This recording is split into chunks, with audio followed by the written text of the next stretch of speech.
For decades, the story of ancient interbreeding seemed settled. Neanderthal genes lived on in Europeans. Denisovan traces survived in Pacific Islanders. But Africans, the original population, the source of every human migration, they were supposed to be the purest branch of Homo sapiens on Earth, untouched by any other species. That certainty felt absolute.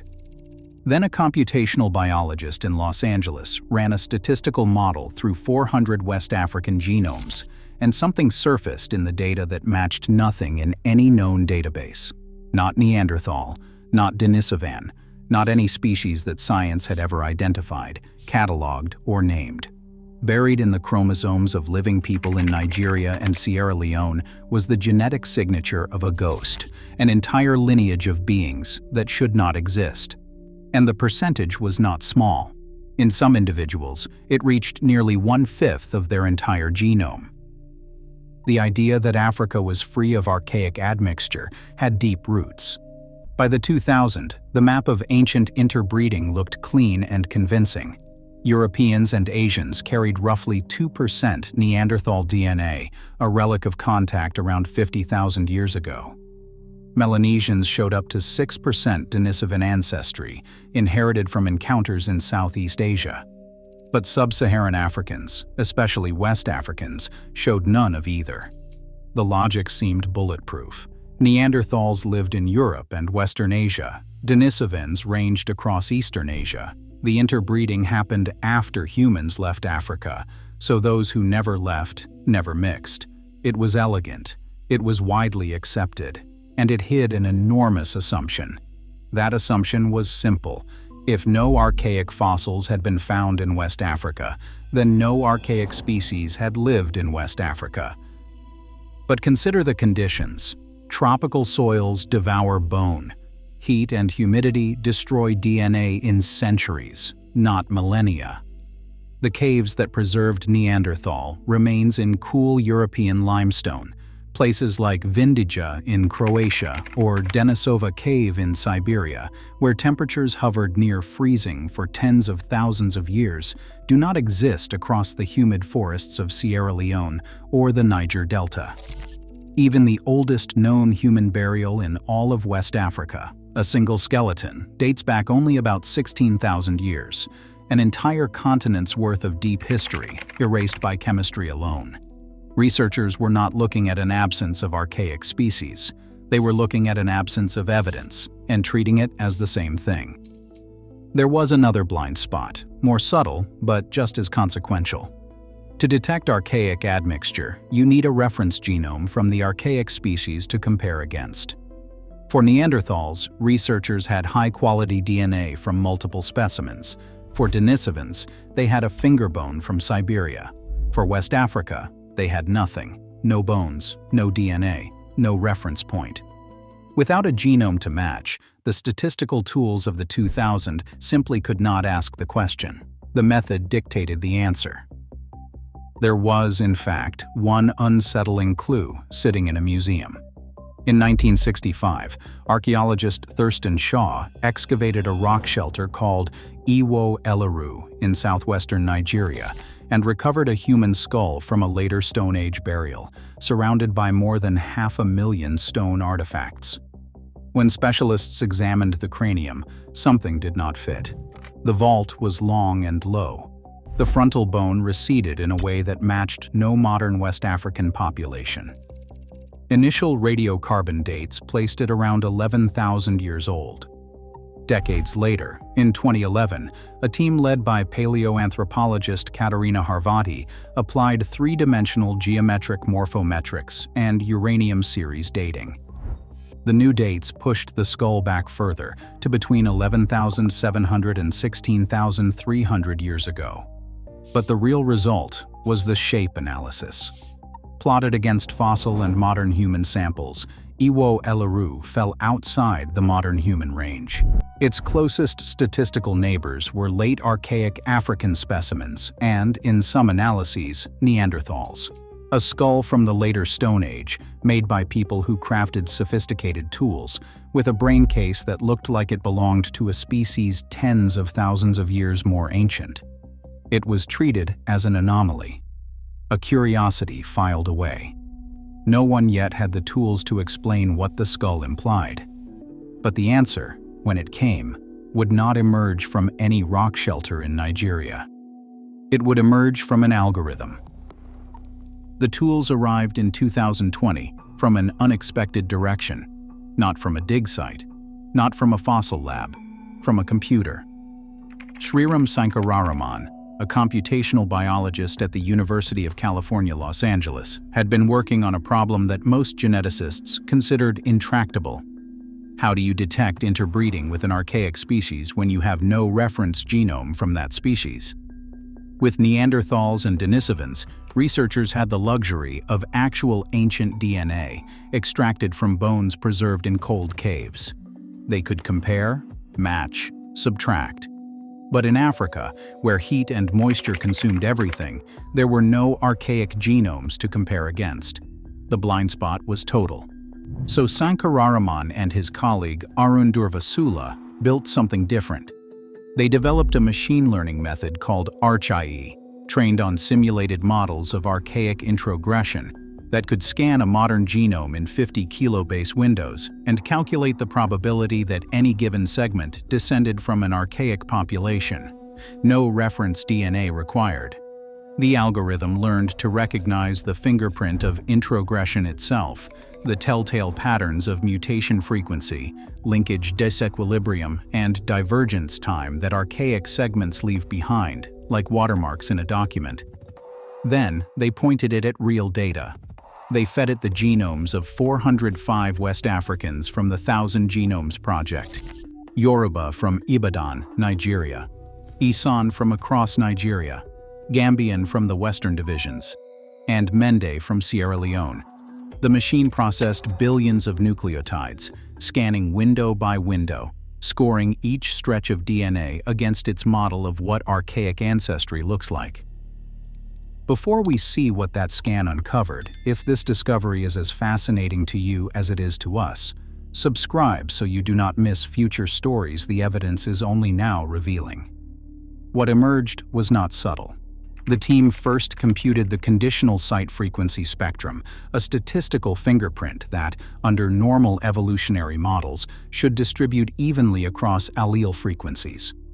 In every West African population they tested, the spectrum showed a distinctive U-shape, with an excess of both rare and very common derived alleles. That pattern cannot be produced by ordinary demographic history. Migration between Africa and Europe does not generate it. Genetic drift does not generate it. Only one model fit the data. Gene flow from an archaic population that had diverged from modern humans before Neanderthals split from our lineage. The team estimated the divergence at between 360,000 and 1,200,000 years ago. The introgression, the actual interbreeding, occurred sometime in the last 124,000 years, and the contribution was not trivial. Across all four populations, the ghost species accounted for between 2% and 19% of their genetic ancestry, with an average of roughly 7%. That is comparable to, and in some individuals higher than, Neanderthal ancestry in Europeans. Here is what the evidence shows. When Durvasula and Sankararaman mapped the archaic segments across the genome, they found 33 loci where ghost DNA exceeded 50% frequency in the Yoruba and 37 in the Mende. These were not random leftovers drifting through the gene pool. Several sat in genes under strong natural selection, genes governing tumor suppression, hormone regulation, potassium channel function, and mitochondrial respiration. 3 of those genes, NF1, KCNIP4, and TRPS1, had already been flagged in independent scans as targets of positive selection in Yoruba populations. The ghost DNA was not just surviving, it was being kept. Here is what it rules out. Random contamination does not produce archaic segments that are, on average, 1.69 times older than non-archaic segments in the same genomes. Laboratory error does not produce a consistent U-shaped frequency spectrum across 4 geographically separated populations. And coincidence does not place the same archaic variants at high frequency in genes governing survival critical functions across millions of people. Here is what it implies. Somewhere in West Africa, perhaps in the forests between modern-day Nigeria and Sierra Leone, an archaic human population that had been evolving separately for at least 360,000 years was still alive, still reproductively compatible with Homo sapiens, and still contributing genes to the people who would become the Yoruba, the Mende, the Khoisan, and the Gambian. Not 50,000 years ago, when Neanderthals and sapiens mixed in the Levant, possibly as recently as a few tens of thousands of years ago, in the deep forest, beyond the reach of anyone who might have recorded it. The estimated effective population size of this ghost species was between 22,000 and 28,000 individuals. That is not a scattered handful of survivors. That is a thriving population, large enough to sustain genetic diversity, large enough to maintain its own evolutionary trajectory for hundreds of millennia. Think about what that means. While Homo sapiens in East Africa were developing symbolic art and long-distance trade networks, a different kind of human was living in the forests to the west, different enough to leave a distinct genetic signature, similar enough to produce viable offspring when the two populations met. We have no idea what they looked like. We have no idea what they thought. We only know they existed because their DNA survived inside the children they had with ours. And here the story takes an even stranger turn. In 2013, 3 years before the ghost DNA study, geneticist Fernando Mendez and his colleagues published a paper in the American Journal of Human Genetics announcing the discovery of a Y chromosome lineage unlike any previously known. They called it haplogroup A00. Its estimated age was approximately 275,000 years, making it the oldest known branch on the entire human Y chromosome tree, older than the Y chromosomal atom that supposedly united all living men. It was discovered not in a fossil, but in a living African-American man from South Carolina, a descendant of a man named Albert Perry. When the researchers searched a Pan-African database of 5,648 samples for matches, they found 11 men carrying the same deep lineage. All 11 belonged to the Mbo people, a small Bantu-speaking group in western Cameroon. 11 men, in one ethnic group, in one corner of West Africa. Subsequent fieldwork expanded the picture. Among the neighboring Bangwa people, 40% of men tested positive for A00. An ancient DNA sample from Shumlaka, a rock shelter in Cameroon dating between 3,000 and 8,000 years ago, also carried A00. The lineage was not a modern anomaly. It had deep roots in this specific region. The question that Mendez raised was direct. Had this impossibly ancient lineage entered Homo sapiens through interbreeding with an archaic population? Or was it simply the deepest surviving branch of human diversity, preserved by isolation in the forests of West Africa?